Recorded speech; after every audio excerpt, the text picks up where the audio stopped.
We are talking about pressurized games and the most pressure you've faced and what those situations are like. Steve Kerr, how do you define I guess, a pressurized situation, and what sets those games apart from others that you play? Well, it has to be playoffs. I mean, regular season games are, there can be pressure, but there's nothing like the playoffs. And to me, there's nothing like Game 7.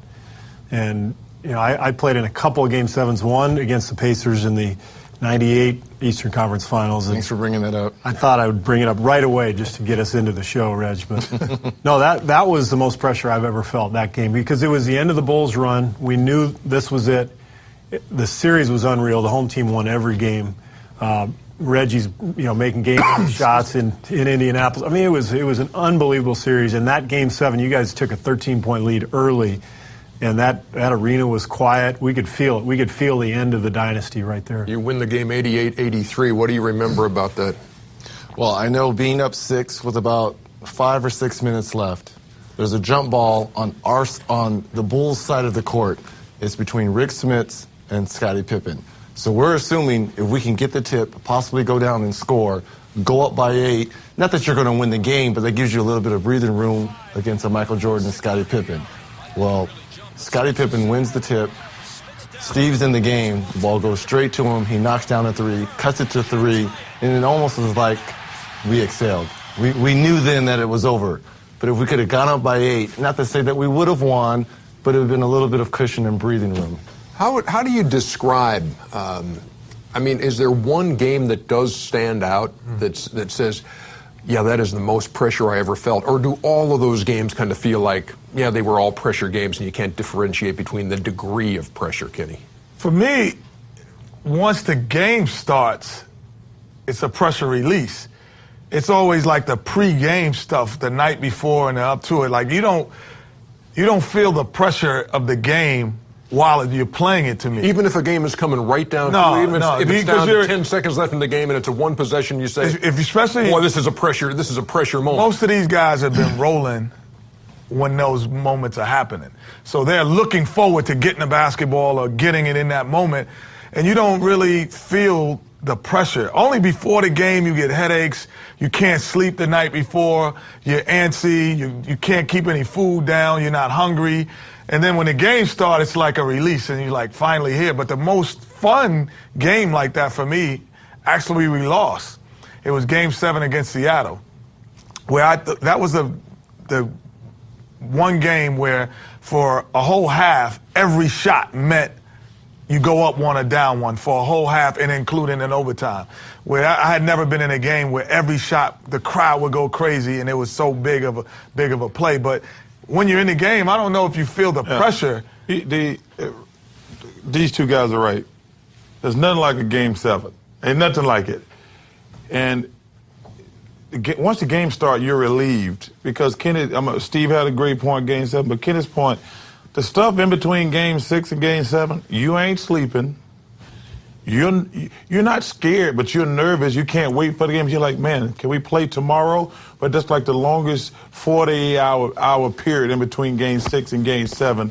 But you're so relieved when the ball is tipped off, because then you can just think about basketball.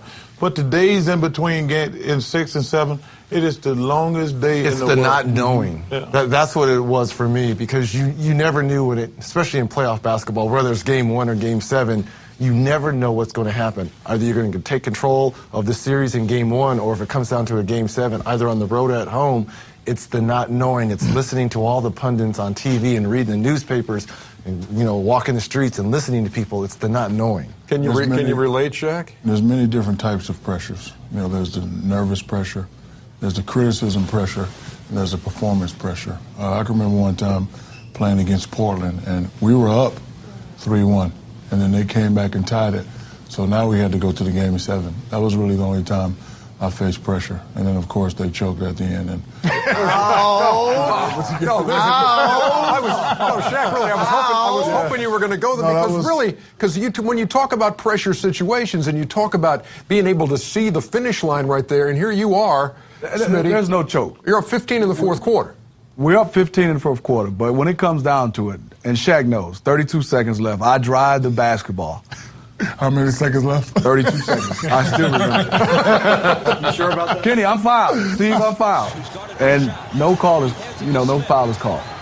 They were up 3-1. I think if we win that game, Shaq, we break up that dynasty of the Lakers. I agree because, at that time, that was our, first championship. But before that, we always got swept. So, in the timeout, we went to the timeout and Phil Jackson said, this how you want to go out? All right, I'll see you next summer. And he kind of relieved the pressure when he said that because he made us change our thought process at the time. Kenny talks about the pressure being between games and that kind of thing.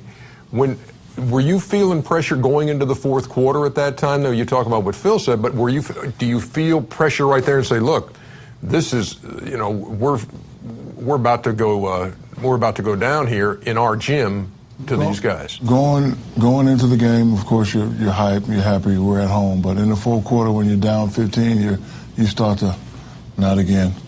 I'm about to get killed this summer again. Shaq doing this, Shaq, the Shaq and Kobe beat, here again. And then, Phil did what he did, and then we came back, and then, of course, they choked. Like I said earlier, we were able to win the game. I agree with everybody. It's no pressure like playoffs. But one asterisk is I was in Washington, and we have to win one game to make it to the playoffs. And in Washington, we hadn't been to the playoffs, I don't know, since West Unseld had played. And so being that we were young and I came from another team that had won, and it was a bunch of young guys in the older league, and, we were going to get the Bulls next, which wasn't the best reward. But I remember, the whole, it seemed like all of D.C. wanting us to win that game, wanting to come out. And that was our first time to the playoffs, but that was a great game to get us into the playoffs, and we had to win. And usually the pressure, I would feel it more in between games, like you said, when I think about the repercussions. So I think, man, I'm going home. Or, while in Detroit, I lost in the Game 7 to LeBron, and I'm thinking, this may be my last time playing. I knew every time my team lost, I said, well, it's going to be a long week or two around here. Because the one negative thing about sports, the star always gets blamed. Nobody ever said, Dan Marlin never won a championship. They never say that. They said Charles Barkley never won a championship. I say, I was having some other guys on my team. And you listen. They didn't throw him under the bus. No. I'm just saying. Great teammate. No, I'm just saying. But Shaq phrased it correctly. It's a different type of pressure on everybody. I knew every time my team lost, it was going to be like, Charles didn't win a championship. They never say to other guys on the team, but that's just. But you know what? That comes. That comes with it. You know what? I wanted that. I wanted. Oh no, we all want it, but trust me, it does suck when it. But you get the accolades as well, and I think the one thing that you always know is when you're battling that your team is with you. But I do remember a story when your team is not with you, and they actually sometimes can put pressure on. Chucky Brown was at the free throw line. We're playing Phoenix, and we come back, and he has to make 2 free throws to kind of seal the game. And Clyde Drexler comes up to Chucky Brown, and he comes to the free throw line. If you miss these, we lose the series, right? Wow. This is true story. I know you're going to make these. So Chucky's at the free throw line, and I saw him. And I don't think he just said what he just said. So I went back, I said, Chuck, you got these, baby, don't worry about it. And this is like 7 years later, Chucky called me, he said, remember that time? He said, because I came back up. He said he didn't feel pressure until his teammate put the pressure on him. And did he hit the 2? He knocked him down? Free throws, knocked him down. Do you choked again? Since Game 7s are the epitome, and there's nothing quite like the pressure of a Game 7, until you've gotten to one of those, when you do get there, does it reveal something about yourself or about teammates that you didn't know before when you get to that, that level? We call it hot potato. Sometimes that ball is hot. Some guys, they don't want to be the GOAT. So, they'll make shots all year long, but then when you get in a big game, when somebody passes the ball, it's gone before there's the ball. We call it hot potato because some guys don't have that. Like, you know what? I don't care about missing shots. I never worried about missing shots. I'm like Reggie. I wanted to be in a Game 7 because I always felt like it gave me a chance to be a hero. I always felt like that. I said, I never worried. I said, after the game, I said, oh, I'm going to get killed. But before Game 7 and during Game 7, I said, I got a chance to be the hero here. Yeah, I think it reveals teammates and players, and it shows too if you've been faking all year. Like the rah-rah guys, the practice guys. Let's run an extra. Let's do this. Okay, let's go to the game. Let's see how you're acting now, and you know, it reveals itself to everybody who Well, I'll you tell are. you what. You know what it faking. also reveals? Coaches. That's true. Because in huddles, a lot of times. You see that hand? You ever see that saw hand? that. I saw that. You see can't the even write down I played with a coach. We call him the dribbler, because every time he wrote a guy a number down like 1, 2, 3, 4, 5, everybody was dribbling. We're like, coach, we don't even know who got the ball.